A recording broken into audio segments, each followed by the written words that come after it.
Jeune homme, si tu es en couple, gloire à Dieu, et c'est une bénédiction. Et si tu es en Jésus-Christ, comme le dit Proverbe, que celui qui trouve une femme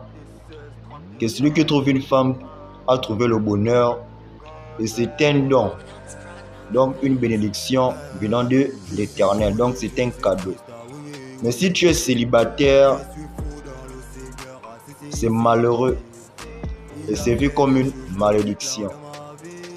Mais laisse-moi te dire que d'autre part, si tu es célibataire, bien-aimé ou jeune homme, frère, c'est mieux. Pourquoi? Parce que cela te permet de te connaître toi-même. Comme le dit un dicton philosophe, te connais-toi toi-même, ainsi tu connaîtras le monde qui t'entoure. Donc, bien-aimé, peut-être la situation ou le niveau à laquelle tu es en ce moment ne te permet pas d'être en couple ou d'avoir un foyer, pire même un enfant, pour ne pas dire des enfants au maximum.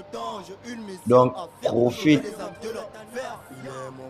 à te réveiller, te construire, à bâtir, afin que lorsque le moment sera venu, tu auras la sagesse et la maturité de tenir ce foyer. Car la meilleure relation, ce n'est pas d'une relation qui se base sur le physique, par la beauté, le corps ou je ne sais quoi.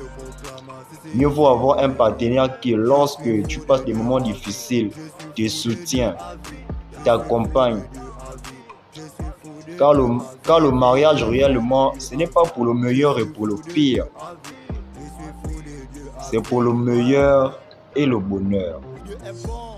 Donc, bien-aimé, ne cours pas derrière, c'est ce qui plaît aux yeux, mais cours derrière, c'est ce qui plaît au cœur. Car celles ou ceux que tu cours à présent parfois ne sont même pas celles qui doivent être à tes côtés. Il y a tellement de choses à dire par rapport à ce sujet, mais si prête à Dieu, j'en viendrai. Parfois Dieu, en te gardant célibataire, c'est pour ta protection, pour ta sécurité, et même c'est même une bénédiction. Tu prospères, tant bien aussi que tu ne cours pas derrière, c'est-à-dire dans le désordre. Mais si tu es dans la droiture et dans la justice de Dieu, même encore du Seigneur Jésus-Christ, c'est excellent.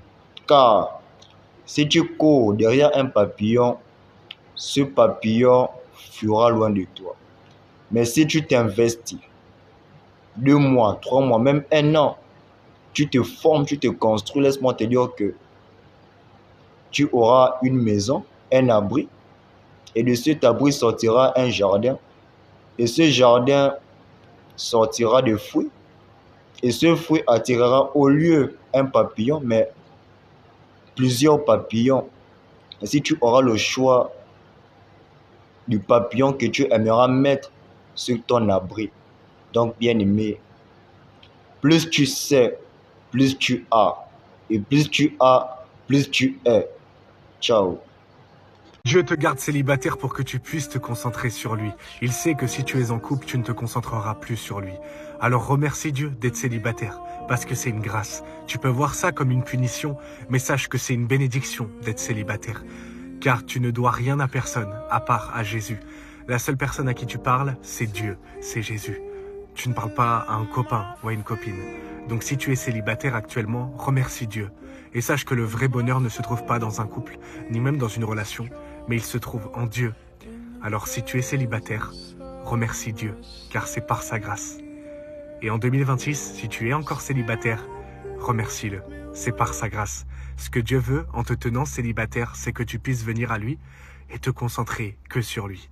Sois abondamment béni et n'oublie pas que si Dieu te garde célibataire, c'est une bénédiction et pas une punition. Il protège ton cœur, car il sait que ces relations-là que tu pourrais avoir à l'avenir pourraient potentiellement te briser. Et il veut t'en protéger. Alors remercie-le de te protéger tout en te gardant célibataire. Sois béni. Amen. Le Seigneur Jésus t'aime. Amen. L'Éternel m'a appelé, non que j'ai répondu à son appel. J'ai été oui étonné, il fait grâce à ceux qui le croyaient, qui le craignent. Casa de papel, pourquoi tu m'appelles? J'ai plus le temps, j'ai une mission à faire, de sauver les âmes de l'enfer. Il est mon bouclier, il combat tous mes adversaires. berger. Je suis fou de Jésus-Christ.